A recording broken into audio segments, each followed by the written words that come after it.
ফয়সালা আসবে আসমান থেকে। আল্লাহর নবী মাথা নিচু করে বসে আছেন, হঠাৎ জিবরাইল আমিন হাজির। জিবরাইল আমিন এসে বললেন, ইয়া রাসূলুল্লাহ, ইয়া হাবিবাল্লাহ, সবাই সবার সিদ্ধান্ত শুনিয়েছে, কিন্তু আমার আল্লাহ একটা সিদ্ধান্ত দিয়ে আমি জিবরাইলকে পাঠাইছেন। ইয়া রাসূলুল্লাহ, ইয়া হাবিবাল্লাহ, আজকের বিজয়ের আযান কেউ বলেছে হযরত আবু বকর দিবে, কেউ বলেছে হযরত ওমর দিবে, কেউ বলেছে হযরত উসমান দিবে, আর কেউ বলেছে হযরত আলী দিবে, কিন্তু আমার আল্লাহ একটা ফয়সালা শুনাইছেন, আজকের বিজয়ের আযান হযরত আবু বকর দিবে না, আজকের বিজয়ের আযান হযরত ওমর দিবে না, আজকের বিজয়ের আযান হযরত উসমান দিবে না, আজকের বিজয়ের আযান হযরত আলীও দিবে না। আজকের বিজয়ের আযান দিবে ওই আফ্রিকার কালো বেলাল। এদিকে বেলাল আল্লাহর নবীর সামনে নাই, আমার মায়ার নবী ডাক দেয়, বেলাল কই, বেলাল কই, আমার বেলালকে আমার কাছে নিয়ে আসো। যায় দেখে বেলাল একটা গুহার মধ্যে বসে কান্না করতেছে। দয়ার মালিক, দুর্দিনে আমি বেলাল মক্কায় আযান দিয়েছি, আজকে তুমি কি আমার উপরে বেজার হয়েছো? আজকে তুমি আমার উপরে নাকশ করেছো। দয়ার মালিক, লাইন শাকারতুম লাযীদান্নাকুম ওয়া লাইন কাফারতুম ইন্না আযাবি লাশাদীদ। আল্লাহ তাআলা বলেন, দুনিয়ার মানুষ, আমি আল্লাহ তোমাদেরকে যে নিয়ামত দান করেছি, তোমরা এই নিয়ামতের শুকরিয়া আদায় করো, আমি আল্লাহ তোমাদের এই নিয়ামতকে বহু গুণে বাড়ায় দেব। বলেন সুবহানাল্লাহ। আল্লাহ তাআলা মানুষদেরকে নিয়ামত দ্বারা ভরপুর করে দিয়েছে। কি নিয়ামতের অস্বীকার করবে? আমার আল্লাহ রাব্বুল আলামিন বলেন, ফাবিআইয়ি আলাই রাব্বিকুমা তুকাযযিবান।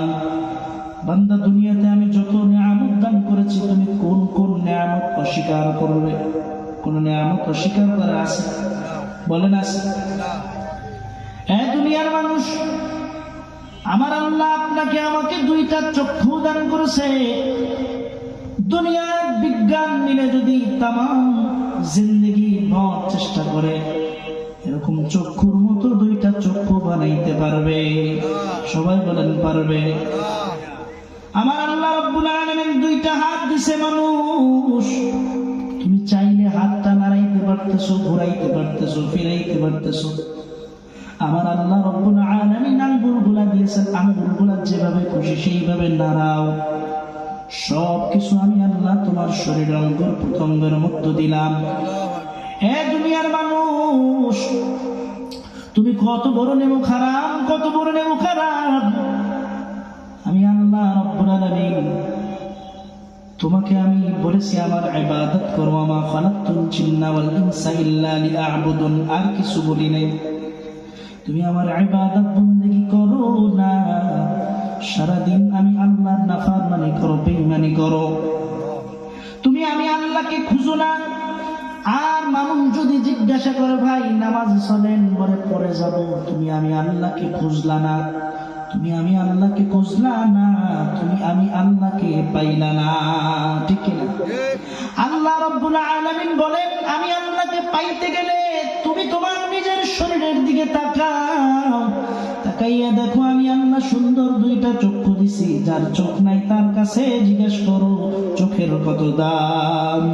আমি আল্লাহ তোমাকে দুইটা হাতের মতো নিয়ামত দান করেছি, যেই নিয়ামত আমি আল্লাহ বাঘকে দান করি নাই, সিংহকে দান করি নাই, আমি আল্লাহ হাতিকেও এই নিয়ামত দান করি নাই, মানুষ তোমাকে দান করেছি। কারণ মা খালাকতুল জিন্না ওয়াল ইনসা ইল্লা লিয়াবুদুন।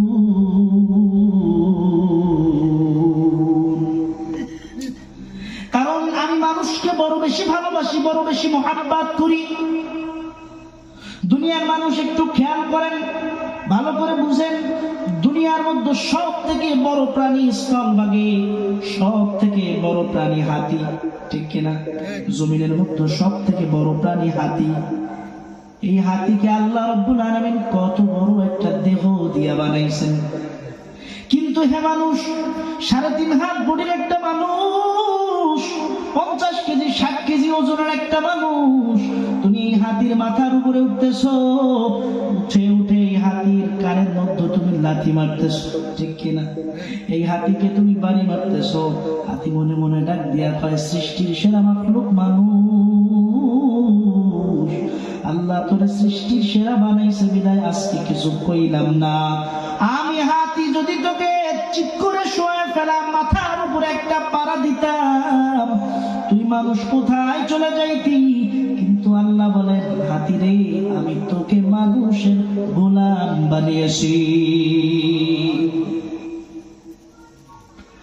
আল্লাহ রাব্বুল আলামিন বলেন, দুনিয়ার মানুষ, আমি আল্লাহর গোলামি করো, আমি আল্লাহর দাসত্ব করো, আমি আল্লাহ যে হুকুম আহকাম গুলো দিয়েছে হুকুম গুলো পালন করো। তুমি যদি আমি আল্লাহর হয়ে যাও, আমি আল্লাহ গোটা দুনিয়া তোমার গোলাম বানায় দিব। ও মুসলমান, কত নিয়ামত আল্লাহ তোমার আমার মধ্যে দান করছে। আল্লাহ বলেন, তোর তো একটু সামান্য খাবারের প্রয়োজন, আমি আল্লাহ অসংখ্য অগণিত খাবার তোকে দুনিয়াতে দিয়েছি, তুই খেতে যাও, ধান গাছ লাগাও, ধান আমি আল্লাহ দিয়া দিই। ওরে, আমি যদি ধানের মধ্যে চিটা দিতাম, তুই ধান আর চাউল উঠাইয়া ঘরে নিতে পারতি না। আমি আল্লাহ তোর ধানের মধ্যে চিটা দিলাম না যে আমার বান্দা ধান লাগাইছে, কষ্ট করছে, খাবে, আর আমি আল্লাহর ইবাদত করবে। বলেন না সুবহানাল্লাহ। ও মুসলমান,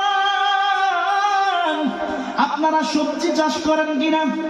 এই সবজি এখন দেখেন কত সবজি, ফুলকপি, পাতাকপি, শাকগম, টমেটো, সবকিছু গ্রামের গঞ্জের মানুষগুলা চাষ করে। আচ্ছা বলেন, আমার আল্লাহ যদি রিজিক উঠায় নিতেন, এগুলো সব পচে গেলে যাইতে পারতেন কি পারতেন না? কিন্তু আমার আল্লাহ চান নাই। আমার আল্লাহ বলে, আমার মানুষ সব কিছু ভোগ করবে, সুন্দরভাবে আমি আল্লাহর ইবাদত করবে। আমি আল্লাহ এই বান্দাদের নিয়ামতকে বহু গুণে বাড়ায় দিব। এরপর আল্লাহ তাআলা বলেন, বান্দা শুকরিয়া আদায় করবি না, আজকে করলি না, কালকে করলি না, পরশু করলি না, আমি আল্লাহ তোর জন্য নিয়ামতের দরজা বন্ধ করি নাই। আমি আল্লাহ তোকে এত ভালোবাসি, এত মুহাব্বত করি, তুই 80 বছর পর্যন্ত গুনাহের কাজ করেছো, ইবাদতের শুকরিয়া করো নাই। আমি আল্লাহকে 80 বছর পর একবার ডাক দাও, আমি আল্লাহ তোর ডাক শুনে সাড়া দিয়া দিব। ও মুসলমান, আমার মাওলা কত দয়ার মাওলা তুমি জানো? যেই আল্লাহ বান্দাকে এত বেশি মুহাব্বত করেন, এত বেশি ভালোবাসেন, আল্লাহ বলেন, তুমি যা চাইছো তার থেকে আমি আল্লাহ বেশি দিলাম, তুমি যাহা চাইছো তার থেকে বেশি দিছি। দুনিয়ার কিছুই আমি আল্লাহ তোমার কাছে চাই না। তোমার টাকা চাই না, বাড়ি চাই না, ক্ষমতা চাই না, নারী চাই না, গাড়ি চাই না। তোমার থেকে আমি আল্লাহ চাই, আমি আল্লাহর ইবাদত করবি। ইয়া ইলাহি তু মেরা মাবুদ হ্যায়, ইয়া ইলাহি তু মেরা মাশুক হ্যায়। আল্লাহু আকবার। ও মুসলমান, এরপরে কেমনে বুঝাবো? আপনি মনে করতে পারেন আপনি সুন্দর মানুষ, আল্লাহর কাছে আপনি দামি না। আপনি কালো মানুষ, আল্লাহর কাছে আপনি দামি না। আমার আল্লাহ কালো দেখে না, সুন্দরও দেখে না। আমার আল্লাহ লম্বা দেখে না, খাটো দেখে না। আমার আল্লাহ দেখে নেক আমল। কি দেখে? জোরে বলেন, কি দেখে? নেক আমল দেখে। কোন বান্দার মধ্যে নেক আমল আছে, আমি আল্লাহ সেই বান্দার হয়ে গেলাম। আল্লাহর নবী যখন মক্কা বিজয় করলেন, কি বিজয়? কি বিজয়? ওয়াজ শুনেন। আল্লাহর নবী যখন মক্কা বিজয় করলেন, মক্কা বিজয় হয়ে গেল, চারিদিকে আনন্দ উল্লাস, মানুষের মধ্যে আনন্দ যে এত বছর 13 বছর পরে আল্লাহর নবী মক্কা বিজয় করেছে। যখন কোনো মানুষ ভালো কাজ হয় বা মন্দ কাজ হয়, আপনার ঘরে যদি একটা সন্তান হয়, সর্বপ্রথম আমি আপনি কি করি? বাচ্চার কানে কি দেয়? আজান দেয়। আল্লাহর নবী বললেন, ও সাহাবা ইকরাম, মক্কা বিজয় হয়ে গেছে, আজকে মক্কা বিজয়ের আজান কে দিবে? একজন সাহাবা দাঁড়ালেন, ইয়া রাসূলুল্লাহ, ইয়া হাবিবাল্লাহ, আজকের বিজয়ের আজান সারা জীবন তো বেলাল আজান দিয়েছে, ইয়া রাসূলুল্লাহ, আজকের বিজয়ের আজান দিবে হযরতে আবু বকর। কারণ ইয়া রাসূলুল্লাহ, ইয়া হাবিবাল্লাহ, হযরতে আবু বকর যখন আপনি নবী হিজরতে যাবেন, হিজরতে যাওয়ার আগে আবু বকরকে ডাক দিয়ে বলেছিলেন, আবু বকর, তুমি আমার সঙ্গে হিজরতে যাবা, তুমি আমার হিজরতের সফর সাথী হবে। ইয়া রাসূলুল্লাহ, কাফেরদের তাড়নায় আপনি গভীর রজনীতে আবু বকরের দরওয়াজার সামনে গিয়ে আস্তে করে ডাক দিয়েছেন, আবু বকর।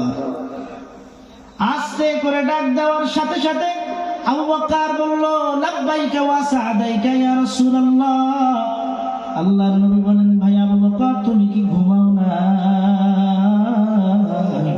আবু বকর ডাক দিয়া বলে, ইয়া রাসূলুল্লাহ, ইয়া হাবিবাল্লাহ, ওই 5 মাস আগে যখন আপনি নবী আমাকে বলেছিলেন, ভাই আবু বকর, আমার সঙ্গে হিজরতে যাওয়া লাগবে, ইয়া রাসূলুল্লাহ, সেই দিন থেকে, সেই রাত থেকে আমি আবু বকর একটা রাত বিছানায় পিঠ লাগাই না। নবী আশ্চর্য হয়ে গেছে। আবু বকর আবার ডাক দিয়া কয়, ও নবী, শুধু তাই নয়, আমার ছোট মেয়ে আসমাও ঘুমায় নাই, শুধু তাই নয় নবী গো, আমার সওয়ার ঘোড়াটাও ঘুমায় না।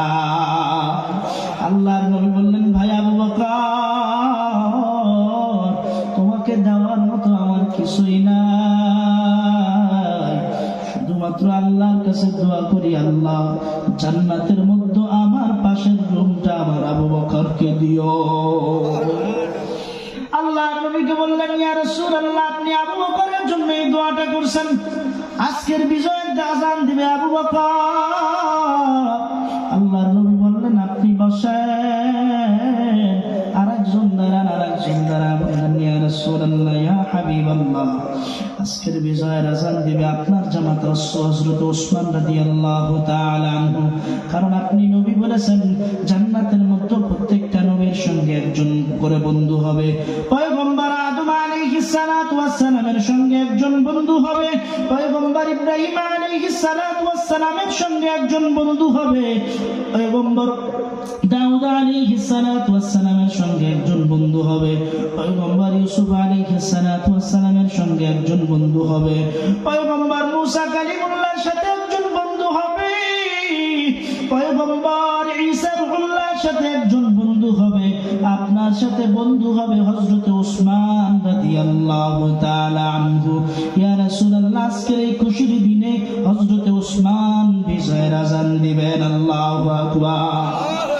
আল্লাহর নবী বললেন, ভাই আবু বকর, আপনিও বসেন, হযরতে ওসমান আজান দিবে না। আরেকজন সাহাবী দাঁড়ান, আজকের বিজয়ের আজান কে দিবে? আল্লাহর নবীর সামনে আরেকজন দাঁড়া বলল, ইয়া রাসূলুল্লাহ, ইয়া হাবিবাল্লাহ, আজকের বিজয়ের আজান দিবে হযরতে আলী। কারণ এই হযরতে আলীর বিষয়, ও নবী, আপনি বলেছেন যে আমি হচ্ছে ইলমের শহর, আর আমার আলী হচ্ছে ইলমের দরওয়াজা। বলেন না আল্লাহু আকবার।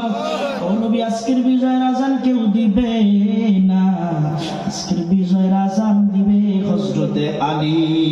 আল্লাহর নবী বললেন, আপনি বসেন। আরেকজন দাঁড়ায় যান, আরেকজন দাঁড়ায় বললেন, ইয়া রাসূলুল্লাহ, ইয়া হাবিবাল্লাহ, আজকের বিজয়ের আজান দিবে হযরতে ওমর।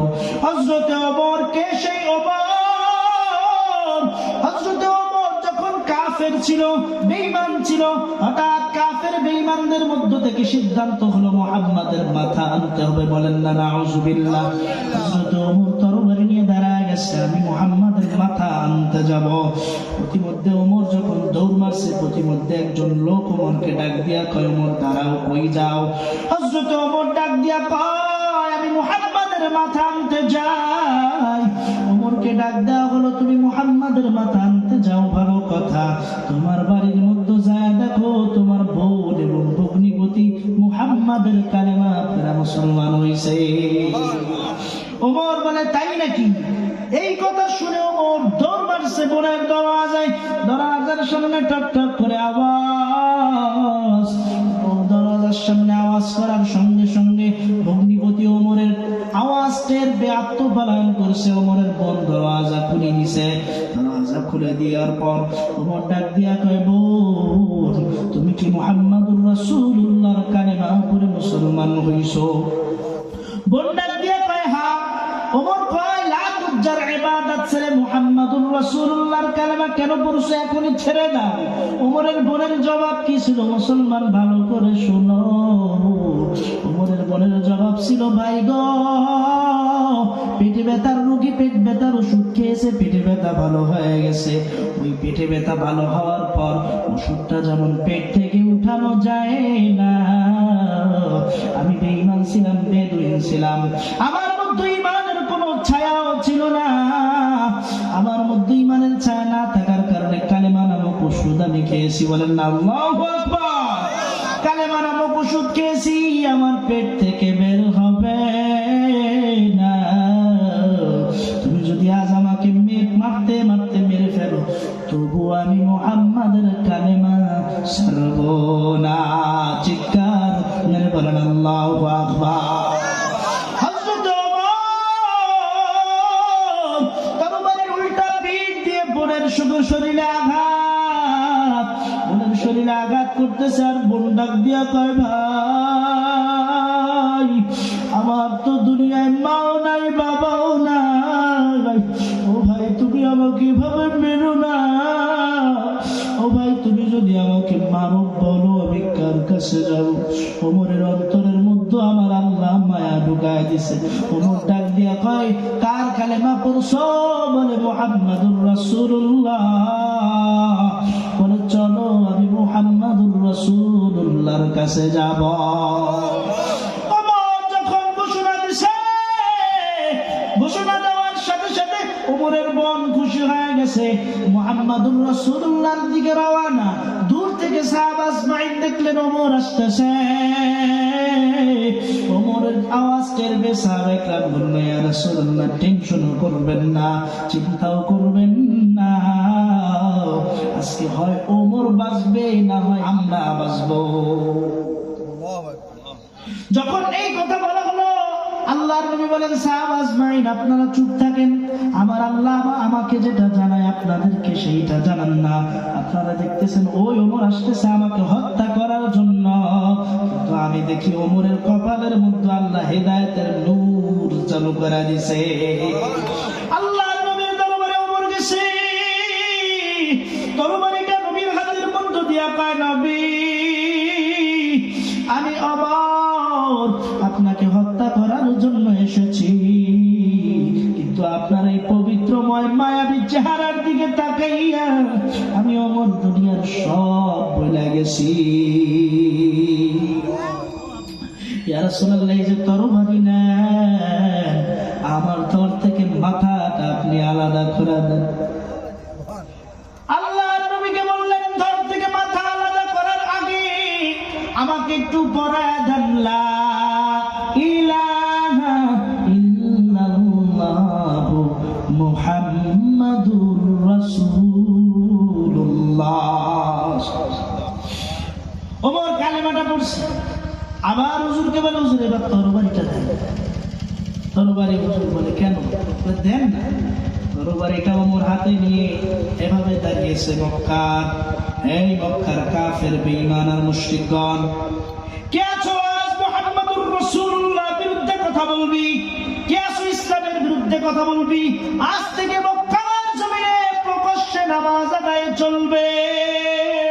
আল্লাহর নবী খুশি হয়ে গেছে। বলেন তো এরকম একজন ওমরের দরকার আছে না? সবাই বলেন আছে না?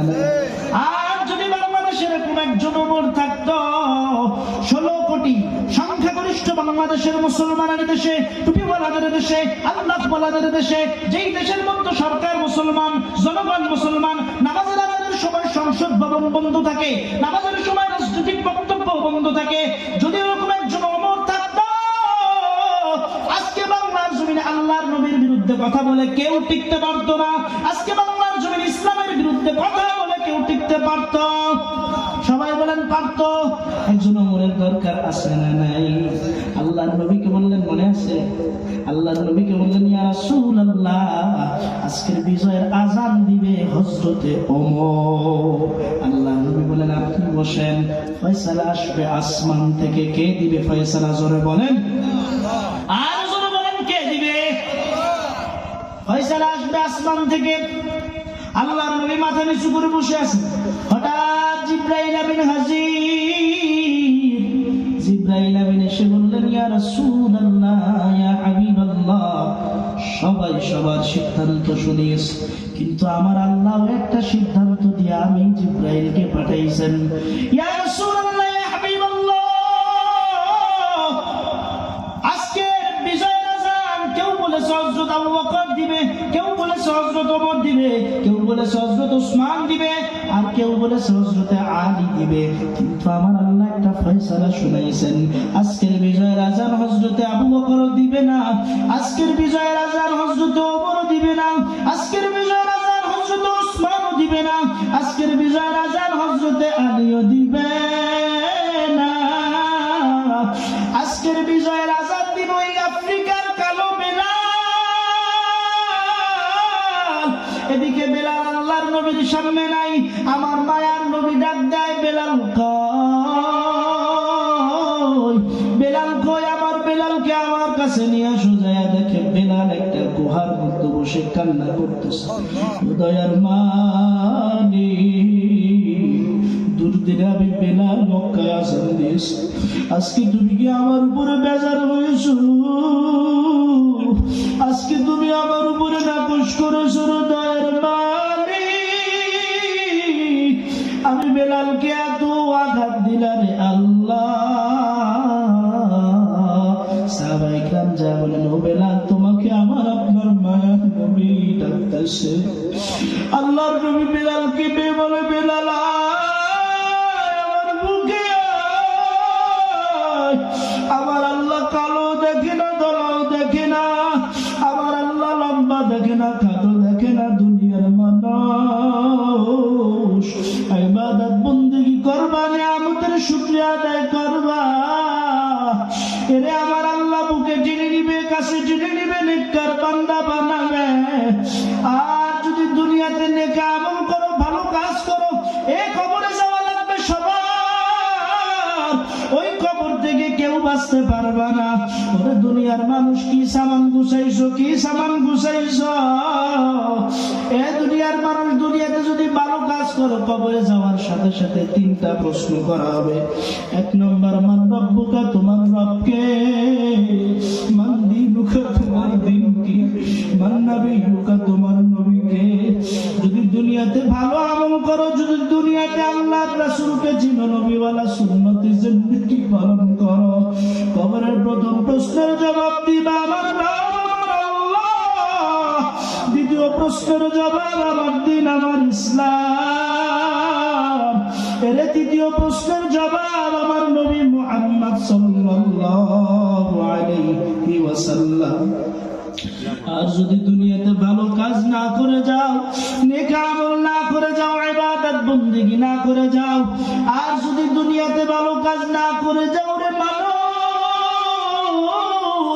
এ মোড়লগঞ্জের মানুষ, ভালো করে শুনো, তুমিও যেই কবরে যাবে, আমিও সেই কবরে যাব। আর ওই কবরে যাওয়ার সঙ্গে সঙ্গে প্রথম প্রশ্ন করা হবে মান রব্বুকা, দ্বিতীয় প্রশ্ন করা হবে মান দীনুকা, তৃতীয় প্রশ্ন করা হবে মান নবিয়ুকা। যদি দুনিয়াতে ভালো কাজ করো, প্রশ্নের জবাব দিতে পারবে আমার রব, আমার আল্লাহ। আর যদি দুনিয়াতে খারাপ কাজ করে যাও, আল্লাহ আল্লাহ রাসূলের সঙ্গে বেঈমানি করে যাও, তুমি বলবা লা আদরি, লা আদরি, লা আদরি, আমি কিছুই জানি না।